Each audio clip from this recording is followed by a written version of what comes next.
What's up, everybody? It is Sunday, December 5th, and I got sent this article by my dad, of all people, who told me I should maybe look it up and talk about it. So let's talk about it.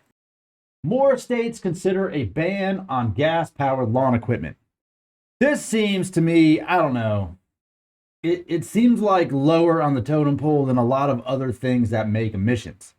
I'm just going to start with that. It doesn't seem like they emit enough to be a problem, but let's look at this article. This article here is on MSN.com. After California became the first U.S. state to ban gas-powered lawnmowers and leaf blowers earlier this year, more states, including New York and Illinois, are mulling over similar measures. So California leads the way in doing crazy shit first. Let's just start with that. California's like, we're gonna ban. Why is California the one state that wants to ban everything? I don't really understand that. How quickly other states follow suit depends on the companies that make electric lawn care equipment. I think easier the manufacturer makes it for other states to adopt the same sort of ban, the more states will do it.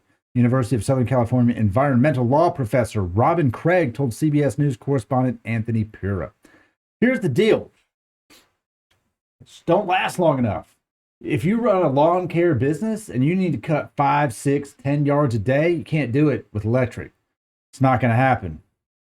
California and cities across the nation have been banning gas-powered leaf blowers and mowers because of air pollution those devices emit.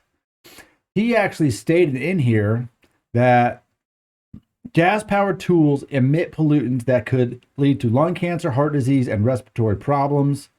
And let me find it in here. It said that it emits the same amount of pollution as driving from Los Angeles to Las Vegas, which seems absolutely asinine. That's a long drive. That's got to be like a 4-hour drive, right? I'm going to find it right here real quick. It just seems crazy that a lawnmower can make that much pollution. Right here it says, using a gas-powered lawnmower for an hour generates the same amount of emissions roughly as a car driving from Los Angeles to Las Vegas. So you mean to tell me that using a small, like 4 horsepower motor or 3 horse or 6 horsepower, whatever they put on, little Arbor Freight looking motors, for 1 hour, you're burning pretty much straight, those are straight gas, not even mixed gas. We're not talking about oil fuel mixture. Straight gas. Mowing your yard for 1 hour on a 6 horsepower motor produces the same amount of emissions as a car driving 70 miles an hour, burning 20 gallons of gas for hours at a time. I can't believe, I mean, you can't do a Cadillac converter or something. You can't filter that much out of the exhaust, man. Come on, that seems ridiculous. Still, lawn care professionals like David Hernandez of Sod and Turf Pros in Los Angeles see emissions-free electric tools as the future. Hernandez says, you won't be having all that gas up in your nose. You won't be inhaling it because I've been there. I've done that. I get it. Like, dude, gas, first of all, if you get gas on you, it stinks so bad. Of all the things in my professional career, the thing I hated the most about working in the automotive world was getting gas on my hands. Shoot, it just not go away. That smell just stays on you forever.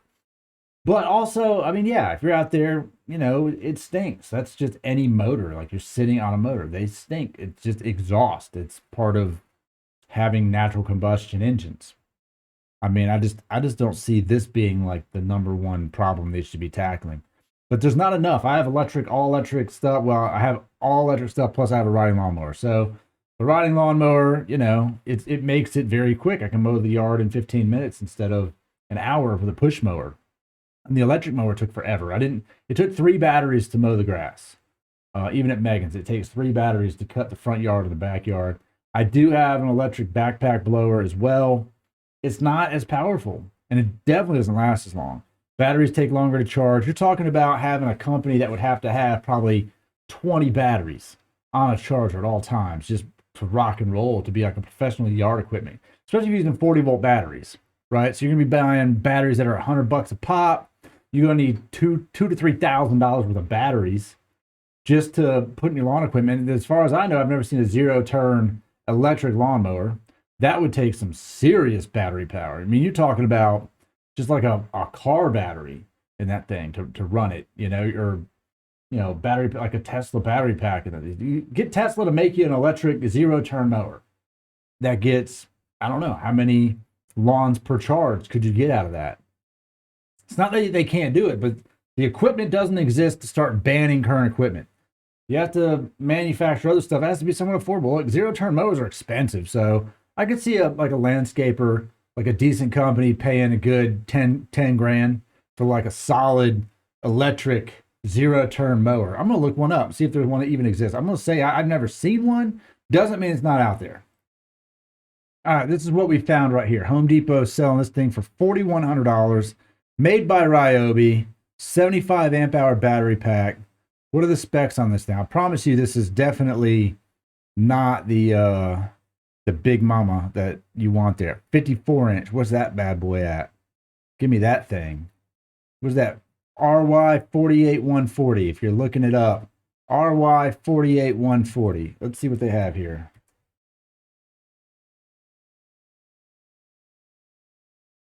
Let's see how much that bad boy is. $5,500. Right? And what are the specs on it? Are you going to be able to cut a 1 yard, up to 3.5 acres per charge? That's what it says. So you can maybe get like 3 houses on 1 charge with that sucker. Then you need to know how much is that battery pack, because that sucker is not using a regular battery. See, I have this one right here, this Ryobi 145 mile an hour backpack blower. That's still not, it ain't enough. That's the biggest one they make. So it's what you got. So I think the technology just needs to get a little bit better than where we're at to sustain this. Now, if you're just an average Joe at home doing your own yard work, get yourself some electric mowers. I bought Megan an electric mower like a year ago for her yard because her mower sucked and it was heavy. The electric one's way better, but at my house I got a regular gas riding lawn mower and it's the jam. I just chug away at it. But I just don't know, man. Does that seem like one of the biggest pollution problems? Is that? I mean, you've got, think about all of the things that we do for just enjoyment, entertainment, hobbies. Go ride dirt bikes. Gotta emit about the same amount. There's no cats on dirt bikes, so you know, how many people out there riding four-wheelers and stuff? It seems like there's so many other things that are a bigger problem than lawnmowers. Like, what lawmaker's sitting around going, you know what the real problem is? Real problem is John cuts his grass 3 times a week. It's got to be something we can do about that. Polluting the air with his lawnmower. Sounds more like a noise problem than an air problem. But let me know what you think. Like the video, subscribe to the channel. Check out the TMF gear in the link below. Get you some gear for the holidays. And I'll see you on the next one.